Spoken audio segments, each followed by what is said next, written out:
Jesus and the disciples went to Capernaum, and when the Sabbath came, Jesus entered the synagogue and taught. They were astounded at his teaching, for he taught them as one having authority and not as the scribes.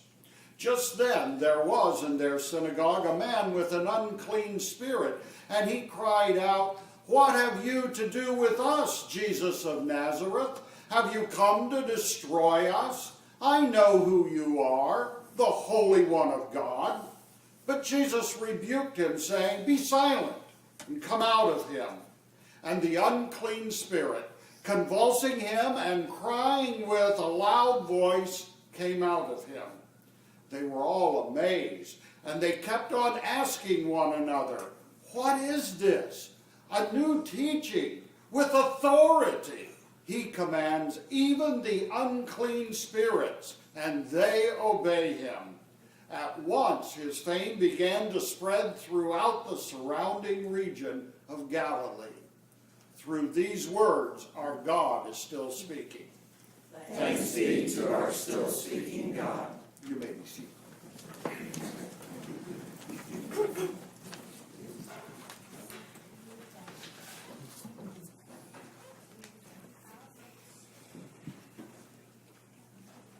It was a difficult thing for the church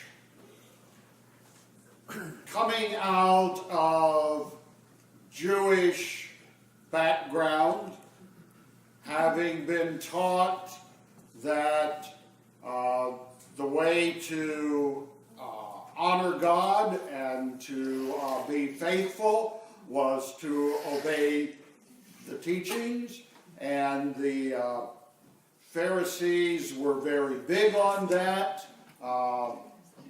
They said, you know, it's nice if you can get to Jerusalem and do the sacrifices, but what really counts is obeying the law. And now, Paul comes and begins to teach that there is freedom from the law. That it is not about keeping those minute things of the law and obeying all of those, but rather that it is about being like Christ. It is about living out that kind of loving presence that Jesus did, as we see him today, releasing the person who was captured by the demon. Meat was often part of sacrifice. There was not a lot of, well, you didn't just run down to Meijer and pick up a pack of meat, right? It was a lot of the farming and agricultural things were subsistence living. You didn't kill that many animals because you needed them for other things than their meat. And but there were the sacrifices, and when something was sacrificed, then the meat was consumed. And so people were used to going to the temple of idols to get their meat. It was food that had been sacrificed and then was consumed by the populace. There were those who found that repulsive, that they felt like they were participating in this worship of idols by doing that. And other people, such as Paul, said, well, you know, there really aren't any idols. They're not gods. It's nothing. So it really doesn't make any difference. But what does make a difference, Paul said, is what our behavior means to other people. There are people who have grown up in this culture and they are so much a part of it that it's difficult for them to think in different terms than that these idols are real. And if you think it's okay to eat and you go out and you're in the temple eating, there are those who find that unacceptable, but they see you there and you're a good person, you're well received in the church, and so they might go in and eat as well, and then their conscience will begin to bother them. So it's not just looking out for ourselves, Paul says, but it's looking out for each other. Making sure that our spirituality is not harmful to others.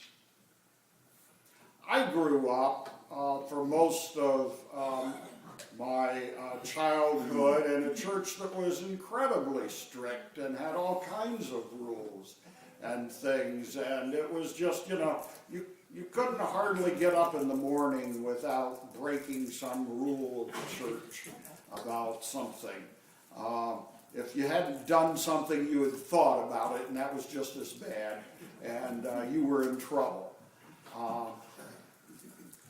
And so you get very sensitive to those things. But there were others in the community that didn't feel that way. People who were good people, church-going people and stuff, who said, well, no, that's not a problem. That's not a sinful thing to do.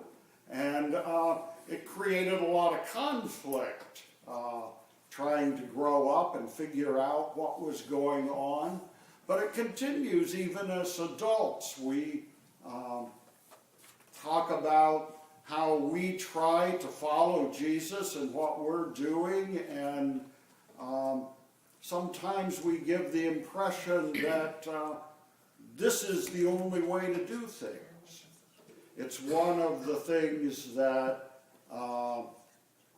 I like most about the United Church of Christ is that kind of openness that we have.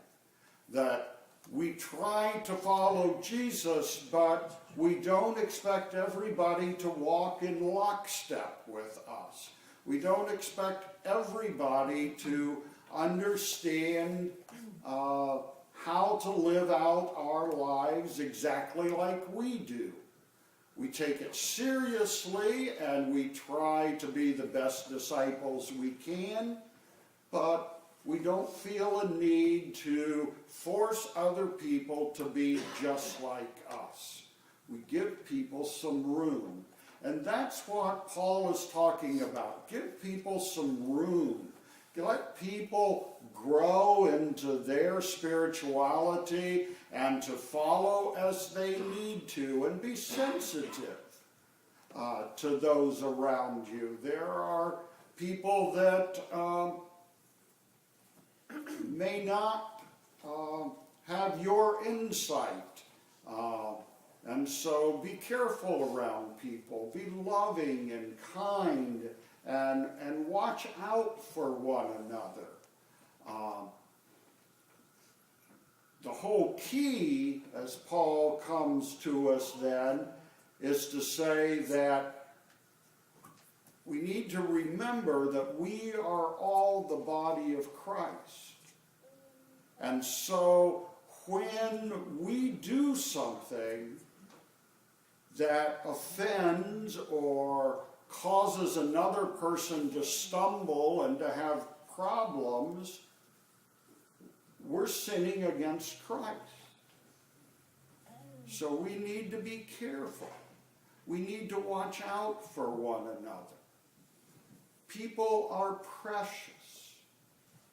People are God's children. They are the very presence of Christ around us. So we need to be loving and kind to one another, not to be snarky and talking about one another behind their backs, but to be uplifting, to be caring, to be watching out for one another. We are the body of Christ. We are each of us gifted by God with incredible gifts. Every one of us. There are no exceptions. Every one of us is gifted. Different ways, different things, but we are all gifted by God. Those that we may think of in some terms as not being quite so gifted, I've discovered that usually it's a matter that I take my best qualities and line it up against your worst qualities and think how much better I am than you. But we all have those good qualities, and we all have those things in us that we just soon not talk about. We all have our weaknesses. We all have our flaws. That's just the price of growing up in the world that we live in. We don't all develop perfectly. We have issues that we need to deal with. Some of us are not as kind and thoughtful as we could be under some circumstances. Some of us are better looking than others. Some of us are taller, some of us are short, and we're all different, but we're all God's children. And we need to be looking out for one another, caring for one another, and not just here in the congregation, although it's incredibly important here, but those people out in the community that we come across. Those are God's children too. And you may see somebody doing something that, why would anybody do that kind of stuff? But we don't know their lives. We don't know what sent them down that track. But we know that as Jesus reached out to that man in the synagogue that day with the evil spirit, that we can reach out as well. We can reach out and share with people and help them move a little farther along. Not to be like us, but to be better at being them. Because they know that somebody cares about them. Somebody loves them. Somebody thinks they're worthwhile. So while we don't worry about whether meat has been sacrificed to idols or not, we do need to worry about how our behavior affects other people, and to make sure that we are acting in ways that are kind and loving and considerate of others, allowing them to grow in their faith and journey with God as we grow in ours. Amen.